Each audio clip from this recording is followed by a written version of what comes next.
glad you came out of the cold to come to this cherished safe haven for readers and writers.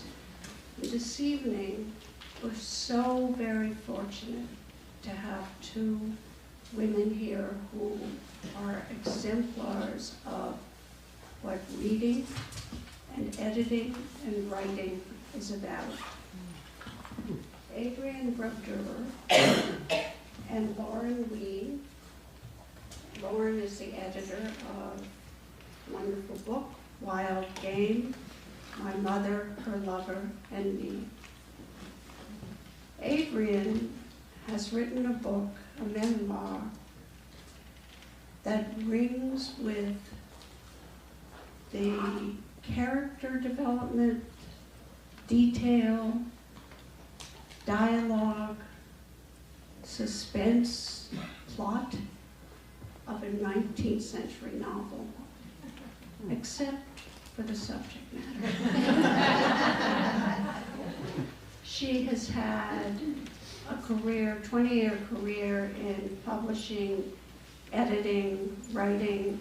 She started a literary magazine with Francis Ford Coppola. I'm sure there's a story there, but we'll stay on topic. And is director of Aspen Word, part of Aspen Institute. Adrienne is now, having edited and published the book when she was executive director at Harcourt, now Houghton Mifflin Harcourt. She has started a small press, an imprint of Simon & Schuster called Avid Reader. And reading the mission statement, I was so charmed and inspired that I'd like to share it with you. Built on the idea that the most rewarding publishing has three common denominators: great books, published with intense focus, in true partnership. The staff at Avid Reader Press, a small band of cheerful literary warriors, strives to publish every book with avidity. Who wouldn't want to be a reader or a writer involved with them? So this evening we have two literary warriors among us. Wake up, sweetie, wake up. A mother tries to rouse her sleeping 14-year-old daughter. She says, I'm going to need your help with this. The help is to be a co-conspirator, protector, accomplice in an illicit love affair with an adored stepfather of the author and the best friend of the mother's husband. The little girl, because that in fact is what 14-year-old girls are, although they would have you think of them differently, is thrilled to be a part of her mother's drama. So let us hear about that drama.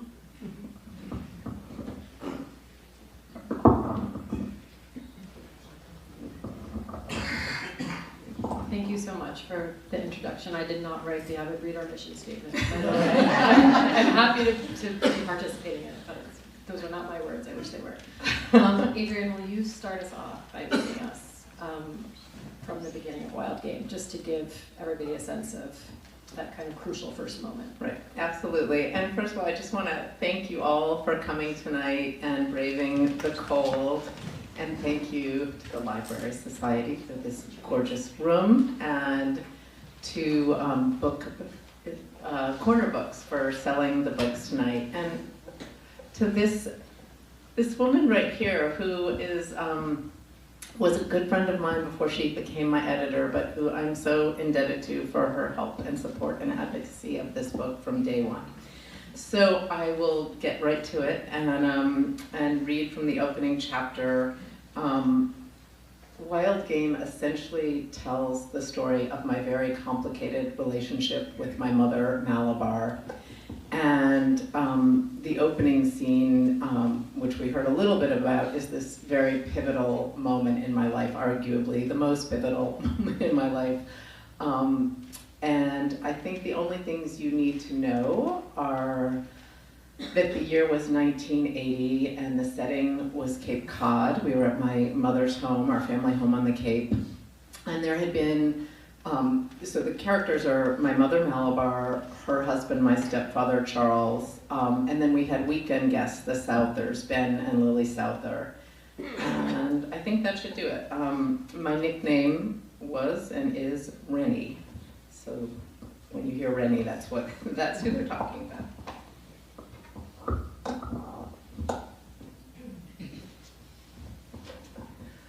Wake up, Rennie. I felt a hand on my shoulder and pulled the sheet over my head.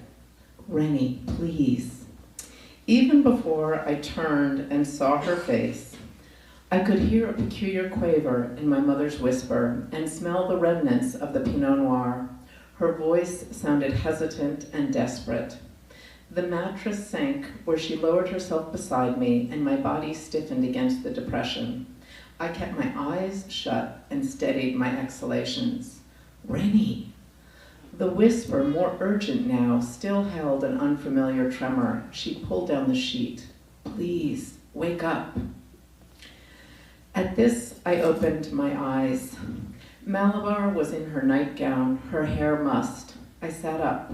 Mom, what's wrong? Is everything okay? Ben Souther just kissed me. I took in this information, tried to make sense of it, couldn't. I rubbed my eyes. My mother was still there beside me. Ben kissed me, my mother repeated.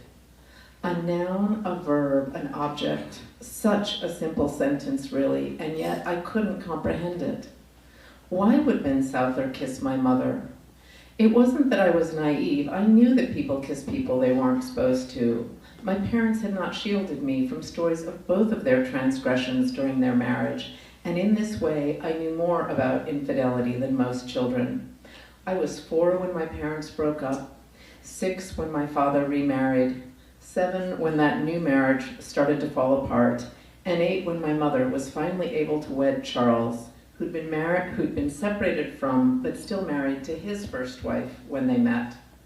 Ben was married too, of course, to Lily. The Southers had been married for 35 years. Mom and Charles, Ben and Lily. The 4 of them had been couple friends for as long as my mother and stepfather had known each other, about a decade now. And that's what really stumped me about the kiss, the friendship between Ben and Charles. The 2 men adored each other. Their affection went back some 50 years, maybe more, to a time when they were young enough to skip stones across the flat gray water of Plymouth Bay, where they pretended to be pilgrims and built forts in the dunes, fending off imaginary enemies with stick muskets. Over the years, they'd hunted and fished together, dated each other's sisters, been ushers at each other's weddings, and become godfathers to each other's sons.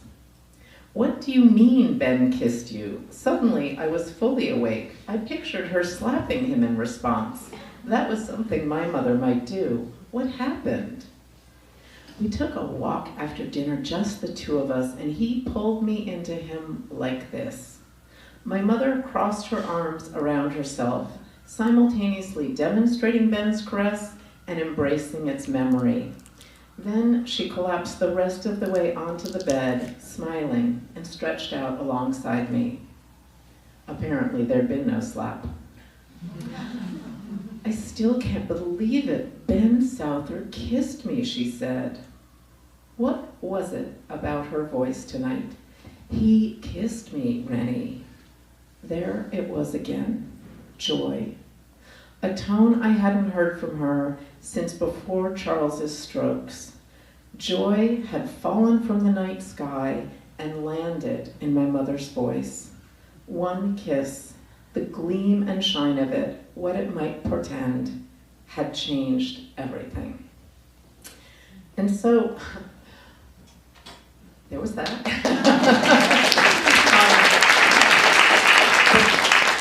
what I didn't know in that moment, of course, was that this would mark the beginning of what would become just an epic love affair between my mother and Ben Souther, my stepfather's best friend. But what I did know, sort of even in real time, in the immediacy of that moment, that it was one of those moments with the before and an after. And I had gone to bed as my mother's daughter, a child, and I woke up, you know, in this fully provocative adult world where I was her confidant and best friend and co-conspirator. So raise your hand if this has happened to you. Okay. And yet, somehow, this book has struck a chord with every single person who's read it. It has resonated for them in some way, which we will talk about soon. But I wanted to know first, why you have lived this for a very long time. This has been your story for a very long time, and many years have passed. And why did you decide to write the book now? What was it that enabled you to write it now all these years later? Probably the 40 years of processing time helped. You know, it's a great question, and the truth is, I think it is my seminal story. It is the story that had sort of, as I just said, changed my direction, and I think about it a lot. I always wonder what would have happened had it not happened, how my life just catapulted in this strange direction. So I've always sort of written and thought and told stories around it. And I think, you know, when I was younger, it was sort of some overwrought bad short stories happened. And later in my life, I mean, even you pointed out earlier, when I met you, I kind of played it for laughs. Like I think it was a defense mechanism for something that was really painful. It was like, oh, my ex-husband is my stepbrother, and you know, all this kind of trying to keep it light. And then I think at some point, which really had to do with meeting the man who would become my husband and wanting to start a family of my own and actually having children. And you know, if having children isn't revelatory, I don't know what is, but they change everything. And of course, there was actually a moment, literally immediately when I was in the hospital. I had just given birth to my daughter, and I was coming upstairs, and my mother and my stepfather were there to greet me. And I remember having this, just being so excited to introduce my mother to her first grandchild, and then literally having this experience in which I couldn't speak and couldn't breathe. And, you know, call it a panic attack, call it whatever, but, you know, as that wonderful book, The Body Keeps the Score, I mean, my body was telling me something my mind wasn't. That despite the fact that I thought I had dealt with all of this in therapy and through literature and through talking to friends, like, something happened to me in confronting this new generation with the previous one that I just recognized I had work to do. I had to think about this, and I had to sit with it and understand it in order to not, you know, unthinkingly pass it along. And I think it's interesting. We both have 14-year-old daughters right now. Yes, right? So I read this as the parent of a 14-year-old. You wrote it pretty much as a parent of a 13, 14-year-old who your daughter is now the same age you were this night that you Right. just described to us. Now, it's interesting because the way that you write it in the book, which I think is truly brilliant, is that the way that the book opens before your mother wakes you up that night, it's tell us what's happening before. I mean, that night there's a dinner party at your mom's house, and you kind of sneak out. No, I sneak out and I canoodle with the boy down on the beach, and I'm having sort of normal 14-year-old stuff going on in my life. And you're dealing with, and you're kind of like, this is kind of interesting. And you're sort of having this first moment of like becoming your own person. Right. And then when your mom wakes you up that night, she basically hijacks that. Yeah. You're like kind of about to go off on your own, which is what you're supposed to do when you're 14. And she yanks you back. She says, it's almost like she sensed it. It's like, no, you're not going anywhere. I need you here. Yeah. And then describe the next few years. Well, you know, so just to step back for 1 second, because I love what you said about having a 14-year-old, and a lot of times I get asked the question of sort of, you know, what's it like to be your mother's age when all this happened and so on. It's been so much more informative to actually see what a 14-year-old is like, because of course, our memory of what we were like at 14 is nothing like what a 14-year-old is like, because of course we knew everything at 14, and I certainly, when I was thinking about who I was, I felt empowered by this in some ways. Like it was actually thrilling to sort of have my mother's, you know, we all want our parents' love, and my mother was sort of very busy and I didn't get a whole lot of it, and suddenly the high beams of affection were just shining on me.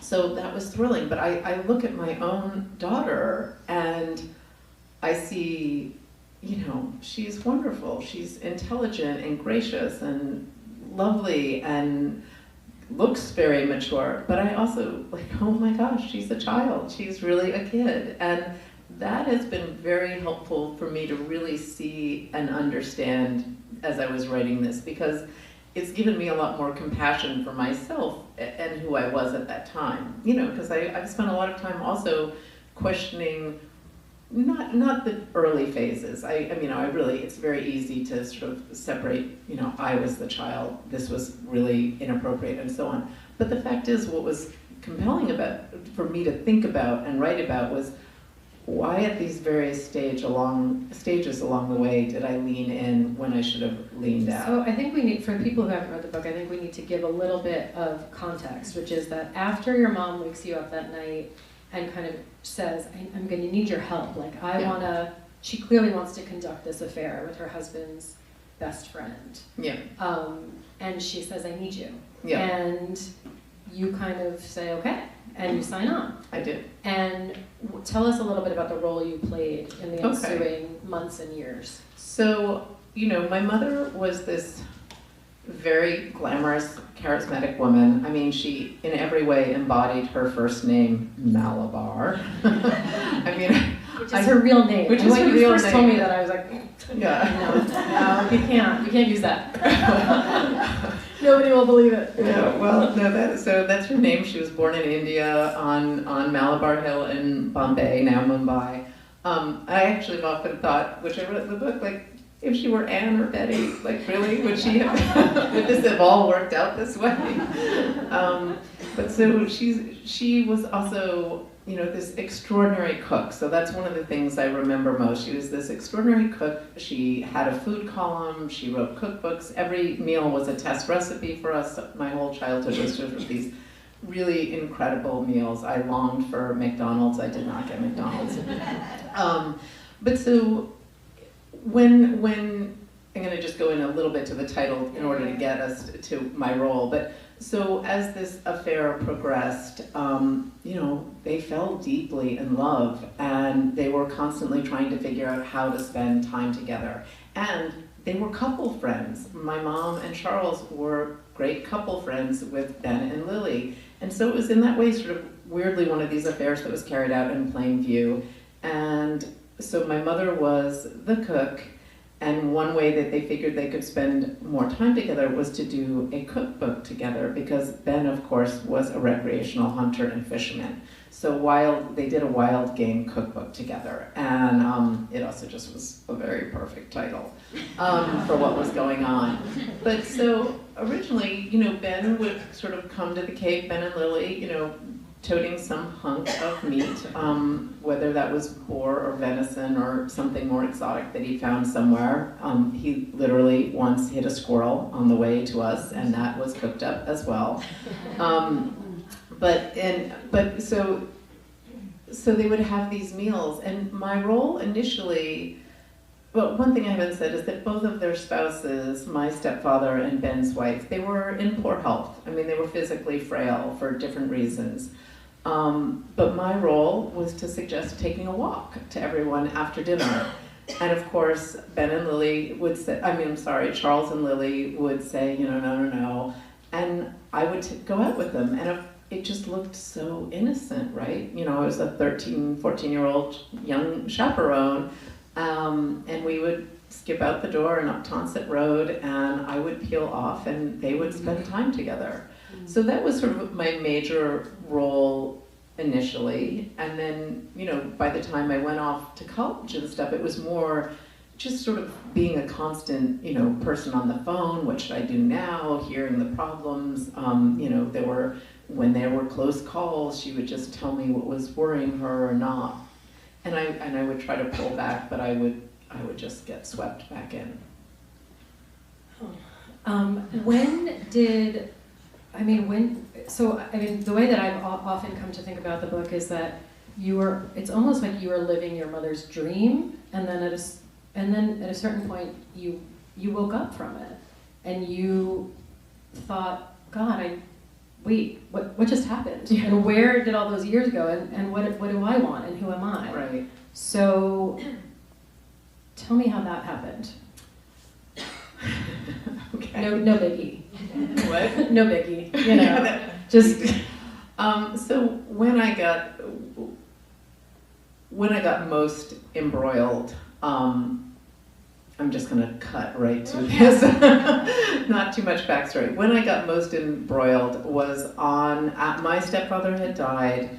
My mother actually went through a genuine period of mourning. I mean, she was devastated and felt terrible, and you know, unsurprisingly, was racked with guilt and so on.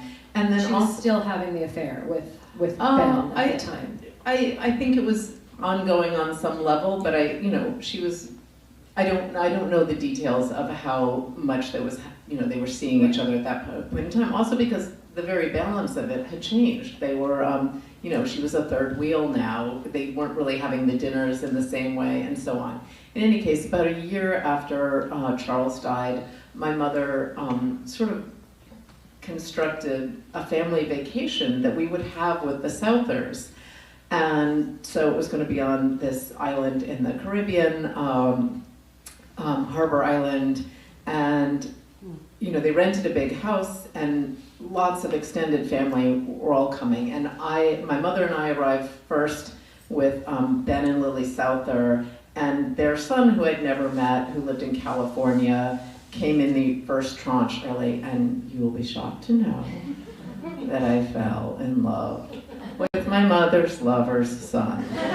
So this is one of the things of questioning how I made the web much more tangled. So wait, what was your question? Well, it's such a complicated, complex story, and I think it's because your psychology with your mother was so incredibly enmeshed that yes. it really became enacted in real life, in the world. I mean, it just became harder and harder to extricate. Yes. You got more and more deeply. Yeah. Okay, now I'm remembering the question, which is, at some point in time, I woke up sort of realizing I was married to a lovely guy, but the wrong guy. I was living in California, which is great for Californians. And I was in the wrong profession. I mean, I'd gotten a master's in public policy, but over this period of time too, I had actually become a very serious reader. And I hadn't been a kid who was with the flashlight under the bed reading all the time. I became a reader as an adult. My father's third wife owned an independent bookstore in San Diego, which is where I lived when I was out in California, and she was the person who just started pressing books into my hands, and they changed my life. But so essentially one day I sort of woke up in the wrong place with the wrong person, and just sort of really everything collided, and I went through an incredibly enormous, horrible depression that lasted several years. And it was as I kind of climbed my way out of that I realized that I needed to change everything. Which, I mean, I think it's interesting because, obviously generationally, therapy was not as much of a I feel like there weren't as many ways to kind of confront our demons or our patterns or whatever. Mm-hmm. But your mother, I feel like we've kind of painted her as a pretty pretty strong narcissist. I mean, but the interesting thing that you do in this book is that she's not a villain. I mean, there are no villains in this book. It's a really treacherous story, but everybody is drawn with so much. It's so balanced and with so much kind of empathy. And I think, first of all, I think that's what makes the book extraordinary. And I think it's rare that for somebody to tell their story and be able to pull that off, to bring both sides to it, and not play it, not make it sensational. But you show your mother as a pretty complex person, in part because you give us her backstory, which had so many tragic twists and turns. Right. And I feel it was one of the great gifts of writing this memoir is that, people often ask me if I forgive her, and really forgiveness took a back seat to understanding her, and during the process of diving into her life and really putting myself in her shoes, I developed a lot of compassion for her. However, I'm sure nutty my childhood sounds like to all of you, it was nothing. It was a walk in the park compared to hers. She was an only child of alcoholic parents who were, just incredibly self-centered, and they'd been married and divorced to each other. There was when I talked about this legacy of deception, my grandfather had a whole nother family. I mean, there were just so many affairs and things going on. And, one of the things that I knew when I wrote this book, I have been sort of sharing what I imagine is sort of the worst side of Malabar. I mean, she was also fantastic. She was very warm and affectionate. She was a lot of fun when I was a child. We went on great adventures and really, she had her terrific side qualities. And I think, it sounds a little cliche, but I think we're all better than our worst moments. This was a pretty bad one. But I remember when I was writing the book, and I know Lauren knows this story, but when I was writing the book, I came upon a Vivian Gornick quote that was in the book, The Situation in the Story, and it was this line that made me sort of understand how I needed to write my mother's character. And the line was, in order for the drama to deepen, you must show the loneliness of the monster and the cunning of the victim, of the innocent, the cunning of the innocent. And that was really just my guidepost for writing it, because I felt like, you can see Malabar, if you understood why Malabar was Malabar, and honestly, some people have responded to the book with admiration. She's sort of a feminist before her time, doing everything the way people told her to, had not worked out for her. And, she went for the things she wanted in life. I had this conversation with an interviewer recently who sort of talked about how historically adulteresses in literature, I mean, what happens to them? They throw themselves in front of trains, they have the scarlet letter, like nothing good happens. Well, Malabar got the guy and had 20 years of a happy marriage. I mean, so it's sort of, she bucks a lot of, systems and trends. And she lost a child. I mean, and my stepfather, who she was married to when she fell in love with Ben, my stepfather, I think, truly was the love of her life. He had 4 massive strokes in 5 days before they got married, was paralyzed on his right side. So the more of the backstory you get, the more you can see, okay, there's just more to it. There's always more to all of these things. And I mean, the thing about her also is that she's just very transactional, right? There's like her currency is material. That's something that... Which I think also happens to only children with parents who are absent. And who are deprived emotionally. Yes. It's like that's where they put, I mean, I learned a lot from that about just like psychology in general. When I was reading about her and I thought, I know people like this who, and it's not that they're bad people, it's just that they are projecting, they're giving, it's the only currency they have. Yes. Very much so. I mean, which makes me think of the necklace, which we haven't talked about at all. But this will be meaningful only really for people who've read the book. But there's kind of a theme throughout the book, which is, I mean, you can speak to it a little bit. So The necklace, I have to give a tiny bit of backstory, but I just told you, I think, that my mother's parents were married and divorced to each other. And for anyone who is the child of divorced parents, which I obviously am, no matter how bad the marriage is, you have this secret wish that your parents are going to get back together. I don't know why, but like everyone I know who has divorced parents when they're little, you sort of secretly harbor this fantasy that somehow they're going to get back together. Well, my mother actually lived that fantasy. She saw her parents get back together, and when her father came back into their lives, and she was there when he proposed with this incredible necklace that he lived mostly in India, that he bought in India, that my grandmother had been loving. It just was, these big stones and, diamonds and beading with pearls, and it kind of took this mythic proportion in my mother's heart. I mean, she literally would describe that necklace as unappraisable was the word she used, which of course we all know is ridiculous. But she was educated, but she really believed the necklace was, the Holy Grail. It was worth more than anything. And she, unlike how when her parents' marriage failed, my grandmother gave it to her as I believe a college graduation present.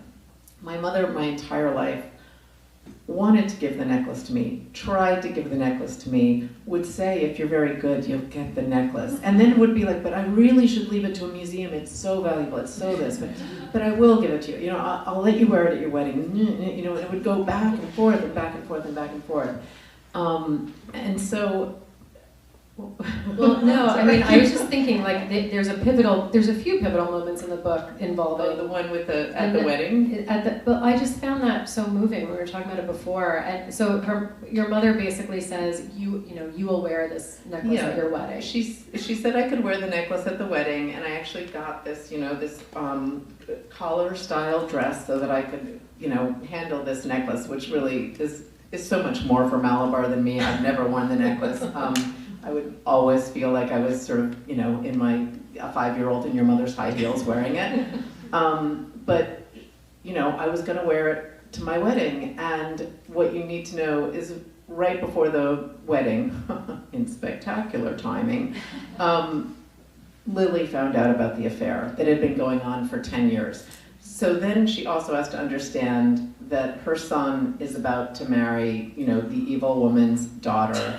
And it was one of the most, the dinners that happened then were just the most painful of my entire life. In any case, Ben, instead of, as he'd always agreed to, if and when it was discovered, the promise, of course, was, I will come rushing to you, Malabar. Of course, when it actually happened, he dropped my mother like a hot potato, and there was no contact.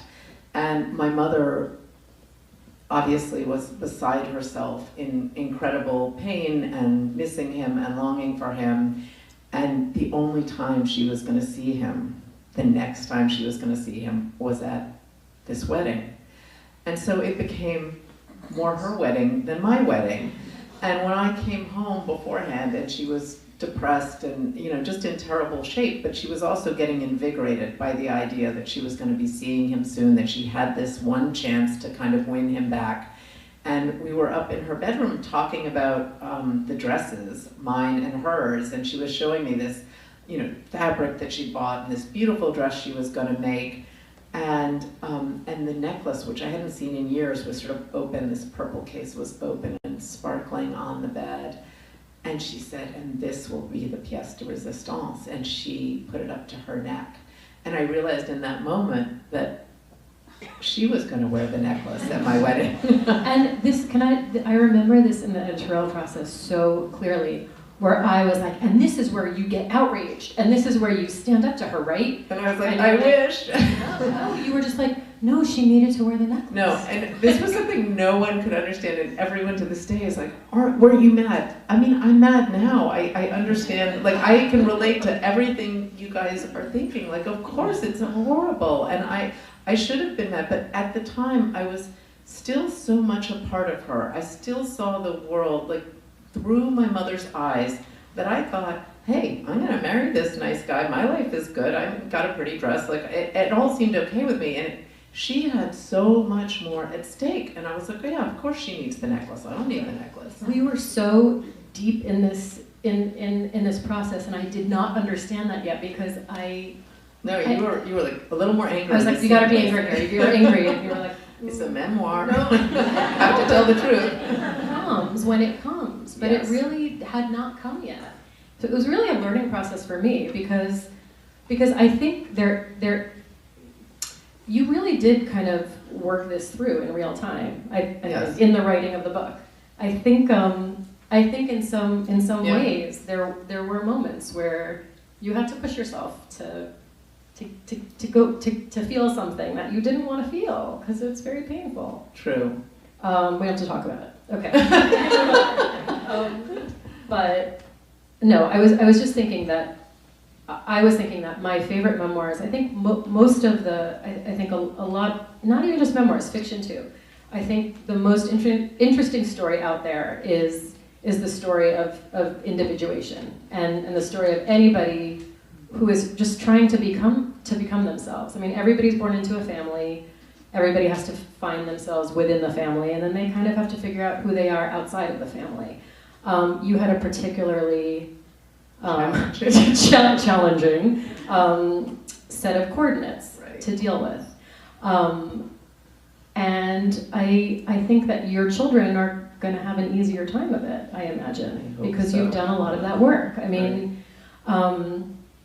but no, to go back to the editorial process, another thing that I think is extraordinary about the book is that you managed to balance this incredible immediacy. I mean, if anybody who reads that first section of this book, I mean, it is like you are there, you are on Cape Cod, you are eating that food, you are smelling the air, you're in that moment. And yet, you're right, that's your 14-year-old, you capture that incredible immediacy from many, many years ago. And I think, I remember reading something about Wilde, about an interview, I think, with her editor, where she says, I think the amazing thing about this book is that she captures the immediacy of her journey, but it's at a distance of 20 years or something, or 30 years. Like, you need that time to process everything. You need that distance. Like, this book, if you had written it 20 years ago, would have been a very different book. Absolutely. I mean, and I think largely because I hadn't had children yet, too. I mean, I think that was sort of a pivotal rethinking of it as well, because I understood more what had been at stake and the choices that were made. I mean, we all only get one childhood, and we only have one set of parents, and so whatever our childhood is, it seems normal, and mine did seem normal to me. So it took a long time to sort of realize. Well, and to speak to that, there's a story in the book that I love. It is truly one of my favorite stories about after she and Jack, her stepbrother, that marriage doesn't last, shockingly, but you wind up with somebody wonderful. Yes. But tell this amazing story. I think I know where you're getting at. So what the story also says to me is how you can move past your childhood, and people are very eager for me to have, like, a lot of the questions are, so that's behind you now, you're all better, kind of, and so on. But you can't, the way you see the world is the way you see the world. So I am married to a great guy, and he has the most incredibly high-functioning family I've ever met. And I remember when I first met him, I was thinking, yeah, no way. And kind of, I would find the chink in the armor, and over time, it was clear that it was a pretty solid piece of metal. And his family's just lovely. So he's one of 6. There are 15 grandchildren. But when his father died, which was about 7 or 8 years ago now, we all descended on his saintly mother, my mother-in-law, to just grieve with her and be with her that day. And we stayed there a long while, and there were all these stories being told, and it was such a sweet moment. And then one of the adult grandchildren came up and was he had discovered a locked stainless steel box in the basement.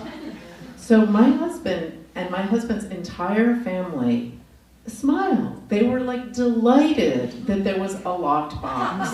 They thought this was great news, and like their dad or their grandfather or their husband was going to communicate sort of from the grave something beautiful. And I alone was beating with sweat and just thinking, what in God's name is wrong with these people? Like a locked box, no good can come of it. And in my family, that is where you would, certainly find an illegitimate child, an affair for sure. The least bad thing would be some kind of terrible fetish. But, nothing would be good about this. And they were getting, they were trying to find the key and then bobby pins and all this stuff is getting jammed in there. And then they just get a crowbar. And I am about to hurl myself on the table and prevent, I'm looking at my husband like, get your mother out of this room. And it pops open and it's love letters. It is, this man saved every love letter that my mother-in-law wrote to him during their courtship like 65 years earlier. And my husband just looked at me, like, Rennie, like, what is up? But the fact is, I won't ever look at a box and not think that. And he won't ever look at a box and think the worst. And it's the paradigm, it's the lens through which I don't think I'll ever be able to change with all the therapy and other stuff in the world. Okay, I'm happy to kind of end on a happy note and open it up to questions. You guys can drag us down, it's fine. But if anybody has questions, I think Rennie would be happy to answer them. I love the book. Thank you. I'm curious about the process of writing, whether you brought a completed manuscript to this marvelous editor, whether it was a few sketches. What was the beginning and what was the editorial process? This marvelous editor was a friend of mine before she became my marvelous editor, so she knew some of the stories. And in fact, I actually shared before, long ago, some really early pages with you. But once I had written a whole draft of the book that wasn't close to what the final draft would be, and when I found my agent, she wanted to sell the book on a partial, which just means you sort of polish the heck out of, a chunk of it, and then you kind of sketch out the rest, so you sort of, in theory, leave them wanting more and all the rest. So it was sold in that way, and I had a year to write the rest of the book. And I think I gave a pretty polished draft in the end. I think I texted you and I said A+. I have nothing to say. I think it's perfect. You helped a lot. She had stuff to say, but I had, so I sold it on a partial. I had a year to write it. I had already written the draft, so it was really just an intensive polishing and figuring it out process that year of writing. And then, you gave some really astute and tremendous edits that, Well, took it. but I should also say that the proposal that you turned in was extraordinary. And I think that I think it was a combination of the story itself was truly sensational and fantastic and unusual, and nobody had ever heard it before, but also the writing was, you had really worked hard to, and you're a beautiful, brilliant writer. It was a combination of these two things that really, it's often one or the other, it's rarely both in such a profound and emphatic way, so, which is why 14 publishers tried to buy it. I was just going to say, I've been watching you for the last hour, and you spoke about how she has a certain kindness or empathy toward every character, toward everything actually, even California. She always says it's just the way I feel. It's not the way it really is. And I think you came into the world this way, and that you just are the essence of that. And what's so wonderful is that you kind of got knocked around by your mother in this, and you got tangled up a bit, but But I'm so pleased that it's all, you just kept walking on your journey, because it's just wonderful how it's true. You are actually making me feel weepy. Thank you, that is the nicest comment. I really appreciate that. Thank you. I have two questions. Number one, is your mother still alive? And has your 14-year-old daughter read this book? Those are both great questions. My mother is still alive, and when I sort of was very serious about writing it around 5 years ago, I talked to her about it, and she obviously knew this was always something I was working on and thinking about, and she was very helpful. She was a big chronicler of her own life, and she gave me access to photo albums and scrapbooks and so on. Since that time, starting about 2 years ago, it started much sooner, but since it became a very serious illness, she's suffering from dementia. So I no longer have any idea how, I don't think I talked to her about the book, and she comprehends that I've written a book, but the next day I will bring it up again, and you start from zero each time. She knows who everyone is, she remembers the past beautifully, but I don't think this is stuck in any particular way. As for my 14-year-old daughter, she did start the book when it was a galley this summer on Cape Cod. I came out of my bedroom one morning, and there she was, sort of bathed in sunlight, reading the book, and I was like, oh, it's happening. And then she put it down, and that could be for a couple reasons. It could be because maybe I don't want to know all this stuff. I mean, she knows the story. I've been open with her. She also has a really great relationship with her grandmother, and I never wanted to harm that. But I think the truer thing, or the thing that maybe I just want to be true, is that she's a busy, healthy 14-year-old. She's not obsessed with her mother's interior life as I was with my mother's interior life. She wants to go on the beach and play with friends, and she reads she likes world-building fiction. She likes Rick Riordan. I'm sure this is just a big snooze to her. I love the book, and your descriptions of the natural world were some of the finest prose I've ever read. Thank you. All through the book, I kept expecting to find out that the necklace was paste. I wondered if you ever had it appraised. It's unappraisable. What I really want to know is, even your acknowledgments were exquisite. And you mention your brother, and you say something along the lines of he can write his own story. Yeah. I wondered if he ever became aware of what was going on and what he thought of the book. My brother was aware of what was going on, not immediately, but along the way he became aware.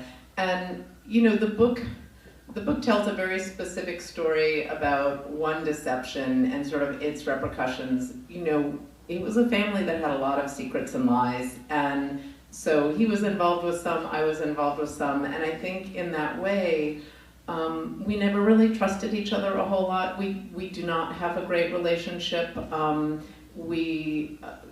I think we always competed in some way for a very limited amount of sunlight, and you could be in or out of favor with my mother, clearly.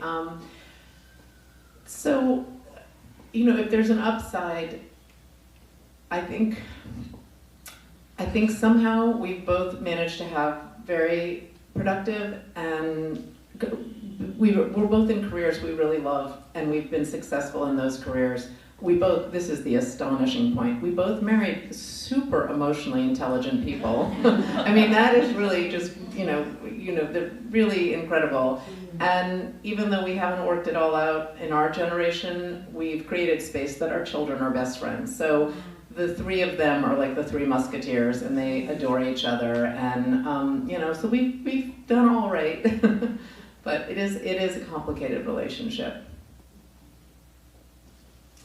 I'll stand up so you can see. There. It sounds like a fascinating story. I haven't read it yet.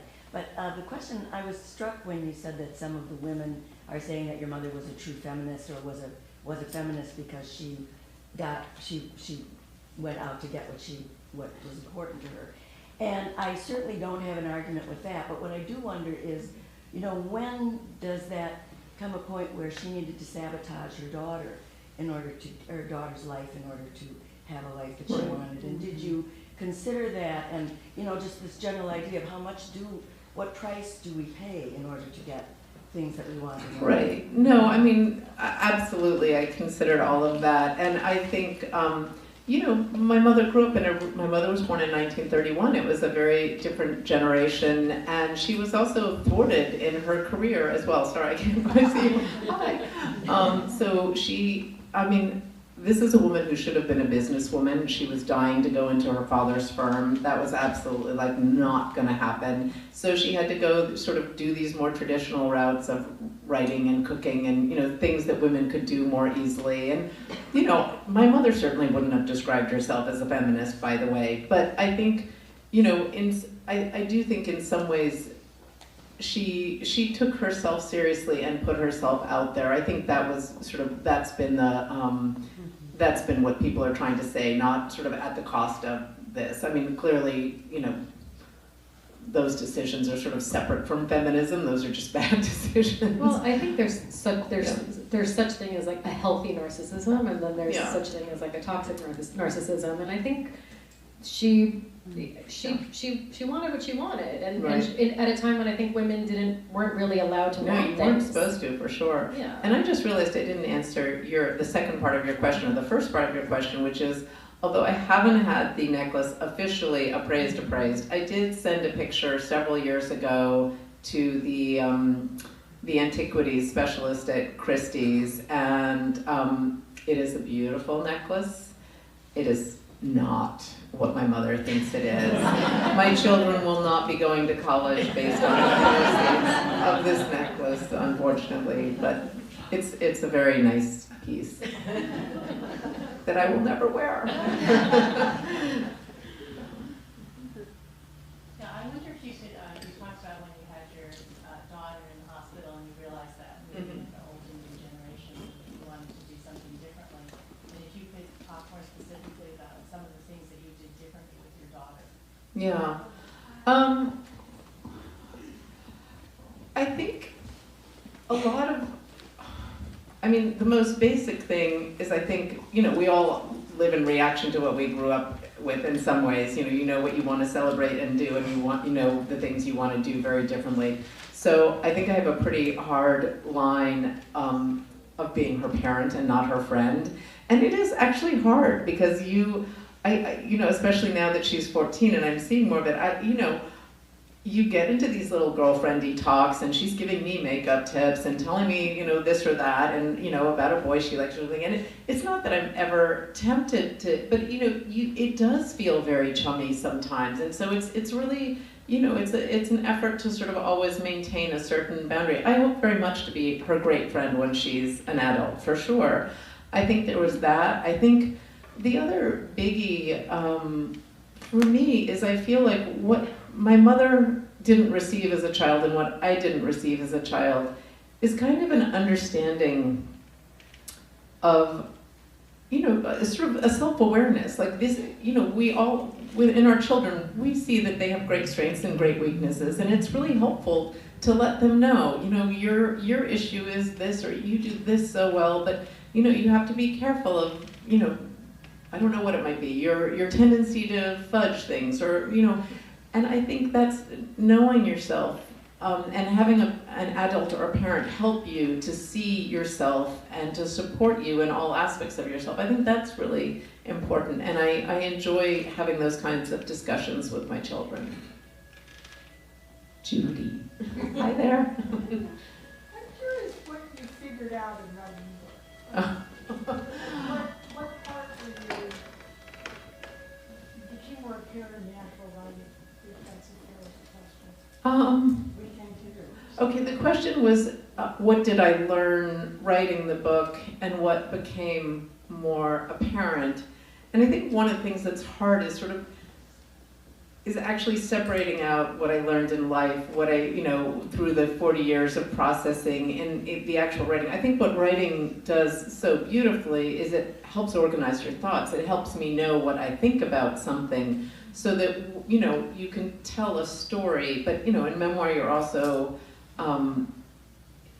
you're making sense of what it did to you and how you feel about it. And just having to articulate it is very helpful. I mean, are you asking me more sort of what the things I didn't know or the surprises I discovered writing it? I mean, yeah. I mean, I think the big surprise was how much literally compassion I felt for every person. I can feel for my brother, I can feel for myself, I can feel for my mother, I can feel for my stepfather. And there are these different moments when people ask, you know, what's fascinating is also I know the book I read, but it's probably very different from the book, I know the book I wrote, but it's probably very different from the book you read. And that's your lens. And I remember in one reading, someone was like, you know, really didn't, you know, your stepfather, your poor stepfather, and you know, and I was sort of talking to my own dad about it later, and he's like, you do remember that your stepfather had an affair while your mother and I were married. And I was like, yeah. You know, so I think there was some way in which I felt that, like, everyone was behaving badly, and everyone sort of had these complicated reasons for behaving badly, and it was sort of, you know, walk a mile in anyone's shoes. And actually when you hear anyone's whole story, or you look at really all of it, it's hard not to feel compassionate for them, or it's hard not to feel compassion, I'd say. You do strike one as a person, and as a writer, as a very compassionate person. I just was wondering, did you worry about hurting the feelings of the living people? Did you change any names? And did you have any negative reaction from the people in your story? Because in the end, it reads like fiction, but it's the truth. It's not. Yeah, no, I worried. You can only imagine how much I worried. I worried about everyone. Both my stepfathers have died, and one of my stepmothers is no longer alive. My mother and father, my brother, my ex-husband, you know, I let them all know that I was going to be writing it. And the thing I should say is, this wasn't any, I didn't tell any, like, I wasn't the big reveal here. Like, the affair came out before my wedding to, you know, the lover's son. Like, it's been, people in my family have known about this for years, so the surprise is probably my level of involvement, that most people didn't know about that. But the people I felt protective of in some ways were all these, sort of the collateral damage. Like, you know, the major players knew I was writing it, and I talked to them, and I sort of felt okay with how that went. The people I thought about were like, oh, you know, Charles's, my stepfather's children, and his nieces and nephews.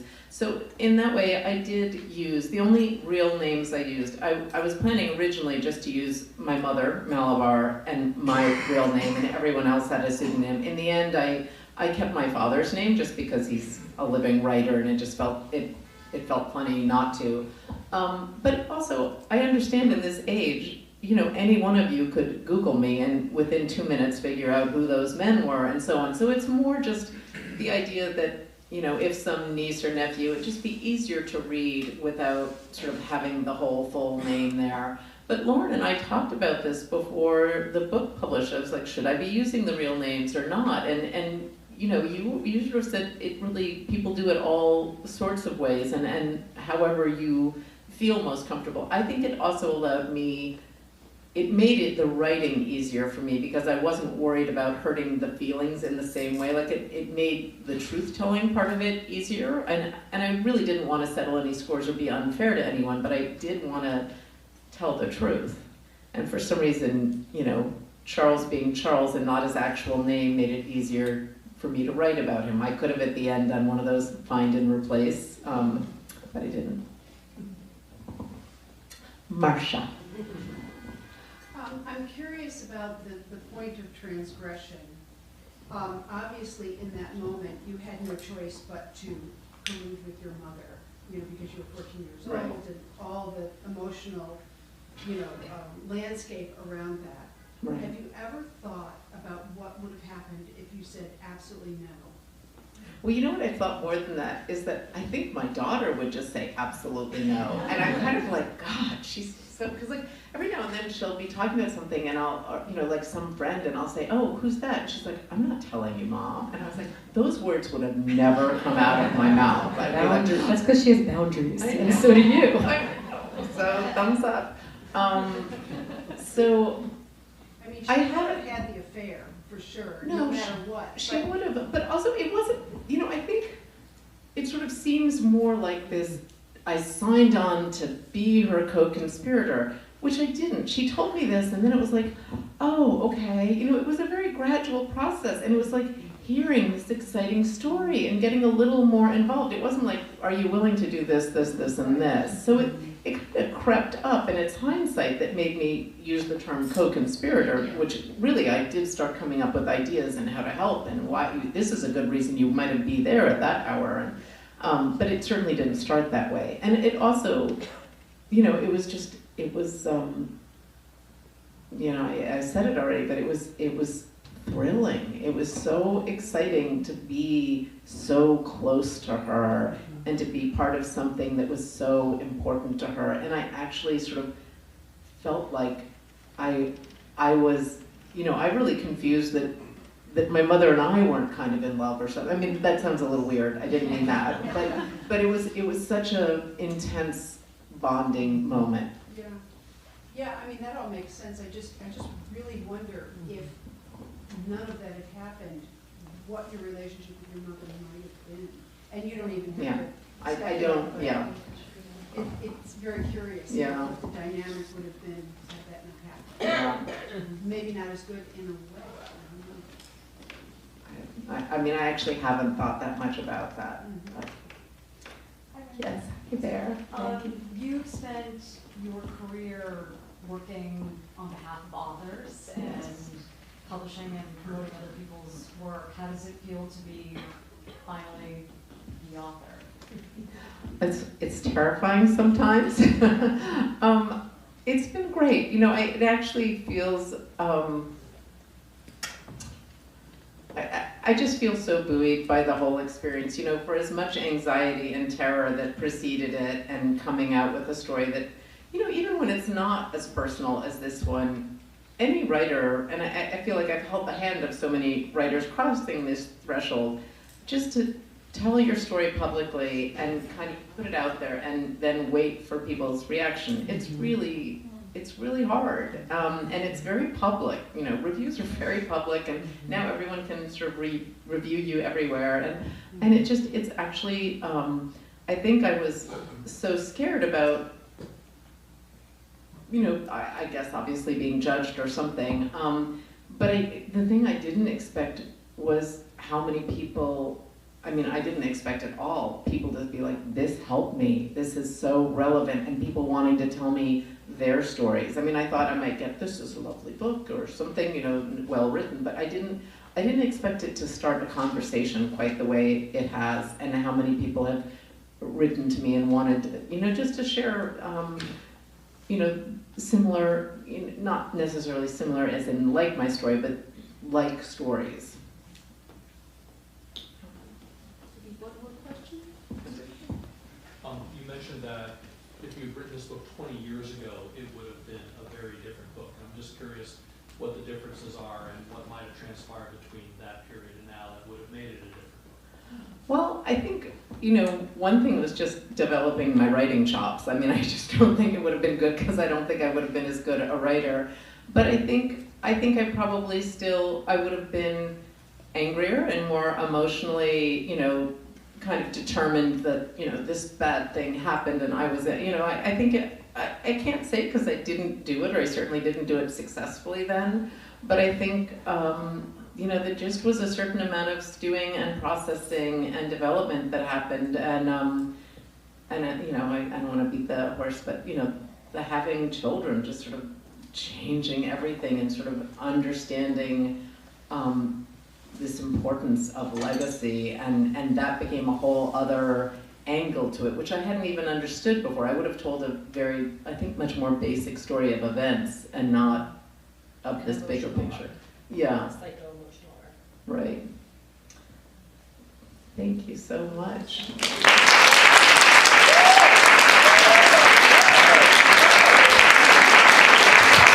If you want to buy books, I think they're going to be right outside and